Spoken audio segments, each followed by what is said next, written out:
223 ತಾಲೂಕುಗಳಲ್ಲಿ ಭೀಕರವಾದ ಬರಗಾಲ ಇದೆ ಅಂತೇಳಿ ಸರ್ಕಾರವೇ ಘೋಷಣೆಯನ್ನು ಮಾಡಿದೆ. ಇಂತಹ ಸಂದರ್ಭದಲ್ಲಿ ನಾವು ನಮಗಾಗಿರ್ತಕ್ಕಂಥ ನಷ್ಟ ಏನು ಅಂತೇಳಿ ನಾವು ಅಸೆಸ್ ಮಾಡುವಾಗ ಸುಮಾರು 36,000 ಕೋಟಿ ರೂಪಾಯಿ ನಷ್ಟ ಆಗಿದೆ ಅಂತೇಳಿ ನಮ್ಮ ಸಮಿತಿಯವರು, ಇಲಾಖೆಯವರು ವರದಿಯನ್ನು ಮಾಡಿದ್ದಾರೆ. ಕೇಂದ್ರ ಸರ್ಕಾರಕ್ಕೆ ನಾವು ಅನುದಾನವನ್ನು ಕೇಳಿದ್ದೇವೆ. 18,000 ಕೋಟಿ ರೂಪಾಯಿ ಅನುದಾನ ಕೊಡಿ ಅಂತ ಹೇಳಿ ನಾವು ಅವರಲ್ಲಿ ಮನವಿ ಮಾಡಿದ್ದೇವೆ. ಕುಡಿಯುವ ನೀರಿಗೆ ವ್ಯವಸ್ಥೆ ಮಾಡಬೇಕು, ಜಾನುವಾರುಗಳಿಗೆ ಮೇವನ್ನು ಕೊಡಬೇಕು, ಜನಗಳಿಗೆ ಕಾಮಗಾರಿಗಳನ್ನು ಕೊಡಬೇಕು, ಅವರು ಗುಳೆ ಹೋಗದಾಗಿ ನೋಡ್ಕೊಳ್ಬೇಕು ಅಂತೇಳಿ ಹಂತ ಹಂತವಾಗಿ ಇವೆಲ್ಲವನ್ನು ಕೂಡ ಕೇಂದ್ರ ಸರ್ಕಾರದ ಗಮನಕ್ಕೆ ತಂದಿದ್ದೇವೆ. ಮಾನ್ಯ ಮುಖ್ಯಮಂತ್ರಿಗಳು ಕೇಂದ್ರದ ಸಚಿವರುಗಳನ್ನ, ಮಾನ್ಯ ಪ್ರಧಾನಮಂತ್ರಿಯನ್ನ, ಮಾನ್ಯ ಗೃಹ ಸಚಿವರನ್ನ ಭೇಟಿ ಮಾಡಿ ಮನವಿಯನ್ನು ಸಲ್ಲಿಸಿದ್ರು. ಆಶ್ವಾಸನೆಯನ್ನು ಕೂಡ ಅವರು ಕೊಟ್ಟಿದ್ರು. ಆದ್ರೆ 3 ತಿಂಗಳು ಆದರೂ ಕೂಡ ನಮಗೆ ಯಾವುದೇ ಅನುದಾನವನ್ನ ಕೊಟ್ಟಿರಲಿಲ್ಲ. ಪ್ರಪ್ರಥಮ ಬಾರಿಗೆ ಈ ಒಕ್ಕೂಟದ ವ್ಯವಸ್ಥೆಯಲ್ಲಿ ಕೇಂದ್ರ ಸರ್ಕಾರದ ವಿರುದ್ಧ ನಾವು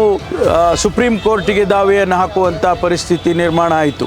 ಸುಪ್ರೀಂ ಕೋರ್ಟ್ನವರು ನಮ್ಮ ಅಳಲನ್ನು ಕೇಳಿ ಇವತ್ತು ಅವರಿಗೆ ಆದೇಶ ಮಾಡಿ ಕೇಂದ್ರಕ್ಕೆ ಸೂಚನೆಯನ್ನು ಕೊಟ್ಟಿದ್ದಾರೆ.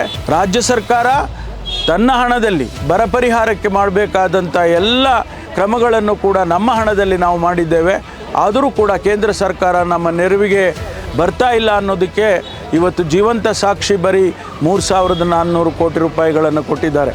ನಾವು ಅದಕ್ಕಾಗಿ ಇವತ್ತು ನಮ್ಮ ವಿಧಾನಸೌಧದ ಗಾಂಧಿಯ ಪ್ರತಿಮೆಯ ಮುಂದೆ ನಾವೆಲ್ಲರೂ ಕೂಡ ಮುಖ್ಯಮಂತ್ರಿಗಳು, ಉಪಮುಖ್ಯಮಂತ್ರಿಗಳು, ಕೇಂದ್ರದ AICCಯ ಜನರಲ್ ಸೆಕ್ರೆಟರಿ ಅವರು, ನಾವೆಲ್ಲ ಅನೇಕ ಸಚಿವರುಗಳು, ನಮ್ಮ ಕಾರ್ಯಕರ್ತರೆಲ್ಲರೂ ಕೂಡ ಇವತ್ತು ಪ್ರತಿಭಟನೆಯನ್ನು ಮಾಡಿದ್ದೇವೆ. ಮತ್ತೂ ಹೆಚ್ಚು ನಮಗೆ ಅನುದಾನವನ್ನು ಕೊಡಬೇಕು ಅಂತ ಹೇಳಿ ಅವರ ಗಮನವನ್ನು ಇವತ್ತು ಸೆಳೆದಿದ್ದೇವೆ.